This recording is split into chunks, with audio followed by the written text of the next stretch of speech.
is illegal, well, I'm basing my opinion within the limits and context of the Rome Statute. I'd like to find out, given your next position as the permanent ambassador, Philippine ambassador to the United Nations, will you be in a position to navigate within the context of international law, whether or not we will find support in expressing my opinion that is this indeed illegal? Thank you very much, Mr. Senator. Well, first, of course, the Philippines is not a member of the ICC, so we have actually no official contact with the ICC. But nevertheless, the Philippines will always remain committed to all the human rights conventions and agreements we are parties to. We will also, of course, follow our own national domestic law. And it's in that context that we will work to see how we can promote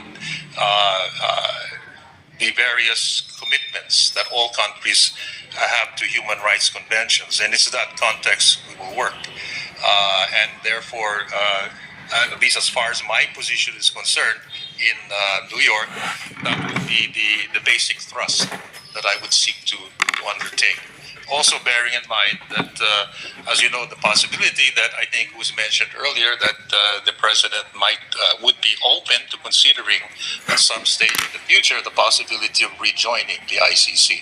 But at the moment, I think those are the areas that I would focus on. Mr. Chair, I raise this because if we refer to the Rome Statute, the foundation of that statute is the principle of complementarity, meaning to say, before it can act in a particular member state, of course we are no longer a state, member of the ICC,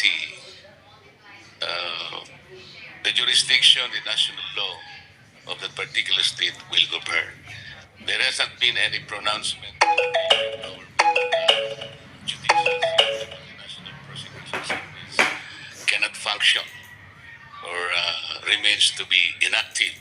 There is no such allegation or admission on the part of the Philippine government. So dapat sana ang nauna kung mayroong pagkakasala yung ating nakaraang Pangulo, dito siya dapat na-arestuhin, dito siya dapat litisin at hatulan mismo ng ating sariling mga batas. That was not done. So, the ICC itself did not observe its own regulation, its own rules. At meron naman po tayong domestic law, hindi po ako nagkakamali. This is Republic Act 8591 na sinasabi po doon ang nagkasalang isang Pilipino, kahit na yung pagkakasala niya ay tinataguri ang international crime at lahat ng kauri nito, ang jurisdiction dito pa rin sa ating bansa. Bigla na lang inaresto na hindi naibigay ang kaukulang due process. So I'm expecting na dahil naman sa tungkulin mo sa United Nations, baka makapagtanong-tanong ka naman kung yung naganap na pangyayari ay talagang regular o dapat nating bigyan ng masusing pag-aaral.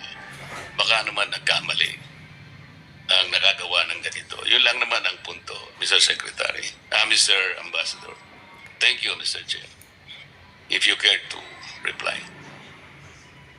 You're listening to Jollibee Mix and Match Combos. R&B pop. We can mix to match your taste. Reply. Salamat, Mr. Senator. Definitely, I will take to heart the points you have made. I will take them into account. And naturally, in the context of my overall work there, as I mentioned, in promoting human rights, etc., I will certainly take into account what you have mentioned. Thank you, Secretary Manalo. The chair would like to acknowledge the presence of Senator Ivy Marcos before I,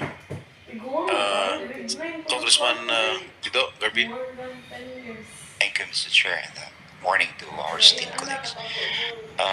In pursuance to our mandate, in confirming the appointments of our nominees and appointees of the President, we are guided by no consideration other than the fitness, integrity, and the qualification of this respective appointees of the President.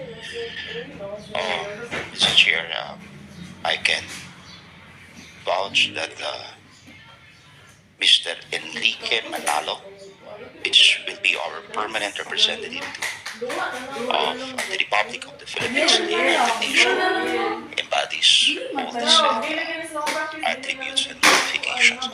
Now, having said that, Ambassador, the overarching mandate of the United Nations itself is outlined in its charter, which includes maintaining international peace and security, developing friendly relations among nations, and solving global problems through international cooperation and the promotion of human rights. There is a long-standing war right now between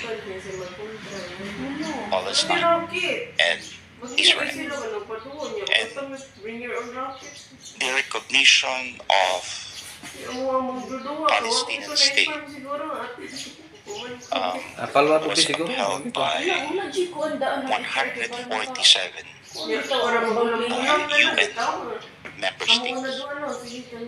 May we know, Ambassador, whether our country, the Republic of the Philippines, is included in that 147 member state.